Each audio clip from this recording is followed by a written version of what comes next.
महाराष्ट्रातील तमाम शेतकरी बांधवांसाठी आनंदाची बातमी, कारण आजच 9,700 कोटी रुपये मंजूर करण्यात आलेले आहेत. शेतकरी बांधवांनो, तुम्ही बरोबर ऐकलेत. पेरणीसाठी 14 जिल्ह्यांमध्ये सरकार तुम्हाला 20,000 रुपयांची मदत करणार आहे. नेमके ते 14 जिल्हे कोणते आहेत? शेतकरी बांधवांनो, यासाठी पात्रता काय आहे व अटी काय आहेत हे जाणून घेऊया या व्हिडिओच्या माध्यमातून. त्यामुळे हा व्हिडिओ शेवटपर्यंत नक्की बघा, कारण व्हिडिओच्या शेवटी मी एक अशी गोष्ट सांगणार आहे, ती गोष्ट जर तुम्ही नाही केली तर तुम्हाला 20,000 रुपयांचा लाभ मिळणार नाही. त्यामुळे व्हिडिओ शेवटपर्यंत बघा, मधूनच बंद करू नका. आपल्या चॅनलवर नवीन असाल तर आपल्या लावा ताकद मराठी या यूट्यूब चॅनलला आत्ता सबस्क्राईब करा आणि हा व्हिडिओ प्रचंड शेतकऱ्यांपर्यंत शेअर करा, जेणेकरून त्यांना मिळणारा हा लाभ त्यांच्याकडून चुकणार नाही.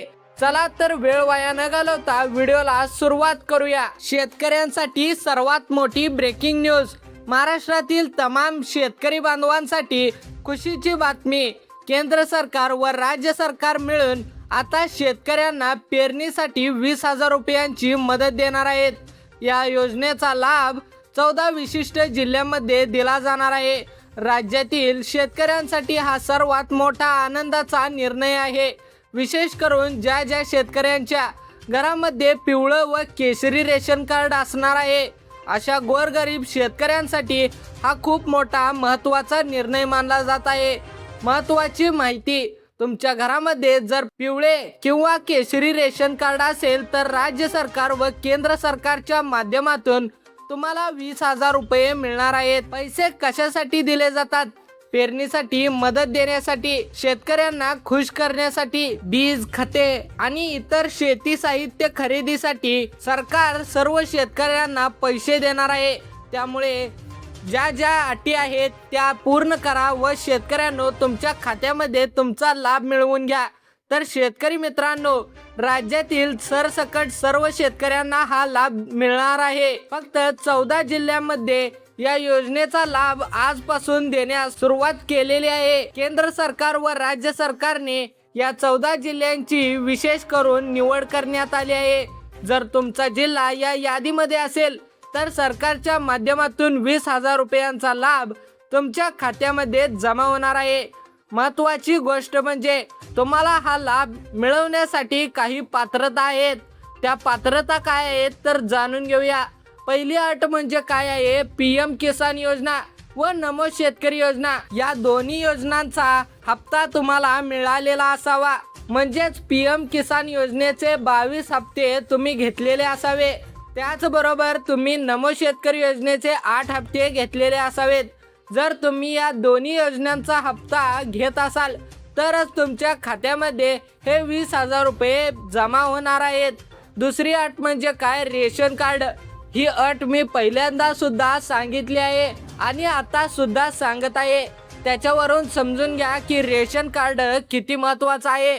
तुमच्या घरामध्ये पिवळं किंवा केशरी रेशन कार्ड असणे गरजेचे आहे. या दोन्हीपैकी एक जरी असले तरी चालेल, दोन्ही असावं असं काही सुद्धा नाही. तिसरी अट म्हणजे काय? सरकारी पेन्शन किंवा नोकरी. ही सगळ्यात महत्त्वाची अट घातली आहे सरकारने. ते म्हणजे तुमच्या घरामध्ये कोणत्याही व्यक्तीला सरकारी पेन्शन मिळत नसावी.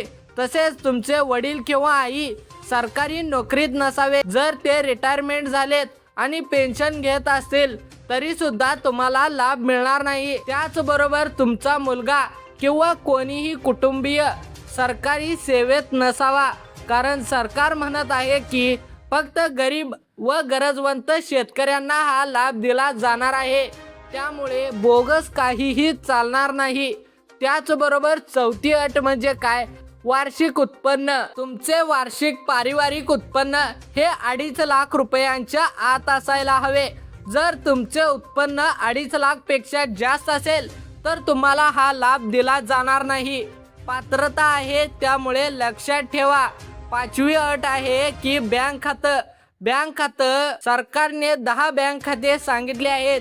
त्या बँक खात्यामध्ये तुमचे खाते असणे आवश्यक आहे. त्यामुळे आता मी 14 जिल्ह्यांची यादी सांगणार आहे. त्यामुळे व्हिडिओ शेवटपर्यंत नक्की बघा. व्हिडिओ बंद करून जाऊ नका, कारण फायदा तुमचाच आहे, माझा नाही. त्यामुळे व्हिडिओ शेवटपर्यंत नक्की बघा. आता मी त्या 14 जिल्ह्यांची यादी तुमच्या समोर मांडणार आहे. तर यामध्ये 14 जिल्हे कोणकोणते आहेत ते पाहूया. त्यामध्ये पहिला जिल्हा आहे छत्रपती संभाजीनगर, दुसरा जिल्हा आहे जालना, तिसरा जिल्हा आहे बीड, चौथा जिल्हा आहे धाराशिव, पाचवा जिल्हा लातूर, सहावा जिल्हा नांदेड, नंतर परभणी, हिंगोली, अमरावती, अकोला, बुलढाणा, वाशिम, यवतमाळ, वर्धा या 14 जिल्ह्यांमध्ये आता पैसे जमा होण्यास सुरुवात होणार आहे लवकरच. त्यामुळे लवकरच अर्ज करा. अर्ज कसा करायचा ते देखील मी लवकरच व्हिडिओ बनवून सांगणार आहे. त्यामुळे आत्ताच आपल्या चॅनलला सबस्क्राईब करा, जेणेकरून तुम्हाला लवकरात लवकर माहिती मिळेल. तर आता जरा माहिती समजून घेऊया. त्याचबरोबर 10 बँकांची नावांची यादी मी सांगणार आहे. आता पाहूया आपण कोणत्या अटी आहेत व माहिती काय आहे. आता जाणून घेऊया अर्ज कसा करायचा. स्टेप 1, तुमची पात्रता तपासा. सर्वप्रथम खालील 5 अटींमध्ये तुम्ही जर बसत असाल तरच तुम्ही अर्ज करू शकता. PM किसान आणि नमो शेतकरी योजनेचे लाभार्थी आहात का? तुमच्याकडे रेशन कार्ड कोणते आहे, पिवळे की केशरी? तुमच्या कुटुंबात कोणालाही सरकारी पेन्शन मिळत नाही ना? तुमच्या कुटुंबात कोणतीही सरकारी नोकरी नाही ना? वार्षिक उत्पन्न 2.5 लाख रुपयांपेक्षा कमी आहे का? कारण काही लोकांचे वार्षिक उत्पन्न हे 10 लाख 12 लाख होते. त्यांनी देखील अर्ज करण्याचा प्रयत्न केला, पण त्यांचा अर्ज सरकारने फेटाळला. त्यामुळे कोणतीही गैरजबाबदारी करू नका.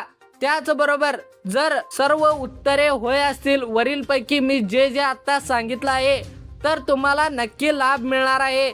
तर आता समजून घेऊया. योग्य बँक खाते तपासा. त्याचबरोबर तुमच्या बँक खात्याची माहिती तपासा. अशी काही अट नाही की बँक खाते हेच हवे तेच हवे, पण सरकारने सांगितलेल्या बँकांमध्ये खाते असेल तरी चांगलं आहे. किंवा जर तुमचं नमो शेतकरी योजनाचे पैसे ज्या बँक खात्यामध्ये पैसे जमा होतात ते देखील चालेल. त्याचबरोबर शेतकरी मित्रांनो, अर्ज कसा करायचा? आपल्या तालुक्यातील तहसीलदार कार्यालयामध्ये जाऊन संबंधित अधिकाऱ्याशी संपर्क साधा.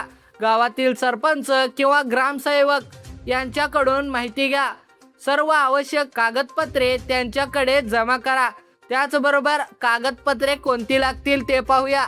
आधार कार्ड, पॅन कार्ड, पिवळे किंवा केशरी रेशन कार्ड, बँक खात्याची माहिती झेरॉक्स दिले तरी चालेल, जमिनीची कागदपत्रे, मागील 2 वर्षाचे आयकर वितरणपत्र जर असेल तर. त्याचबरोबर नियम व अटी. पहिली अट, पेरणीपूर्व मदत. ही रक्कम पेरणीपूर्वी दिली जाणार आहे. त्यामुळे शेतकऱ्यांनी बियाणे, खते किंवा इतर साहित्य खरेदी करू शकतात. दुसरा नियम म्हणजे वर्षातून एकदाच लाभ मिळणार आहे. तिसरा नियम म्हणजे अनुदान स्वरूप. ही मदत अनुदान स्वरूपात दिली जाणार आहे.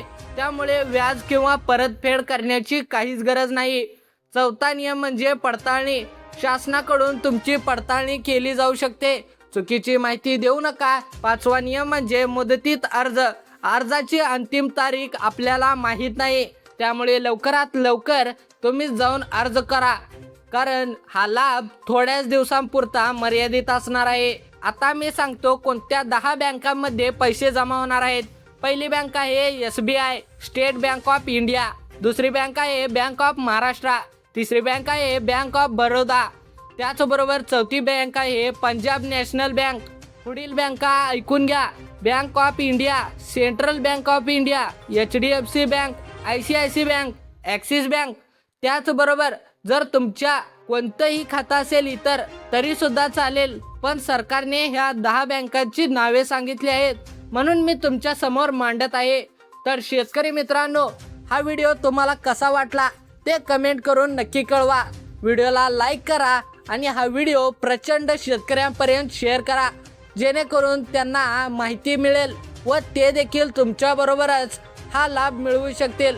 आपल्या चॅनलवर नवीन असाल तर आपल्या चॅनलला आत्ता सबस्क्राईब करा, कारण मी आता उद्या किंवा परवा अर्ज कसा करायचा व कोणता फॉर्म त्यासाठी लागणार आहे ते सांगणार आहे. त्यामुळे आता सबस्क्राईब करा आणि बेल आयकॉन दाबायला विसरू नका, जेणेकरून व्हिडिओ टाकल्या तुमच्यापर्यंत पोहोचेल. धन्यवाद शेतकरी मित्रांनो. जय महाराष्ट्र.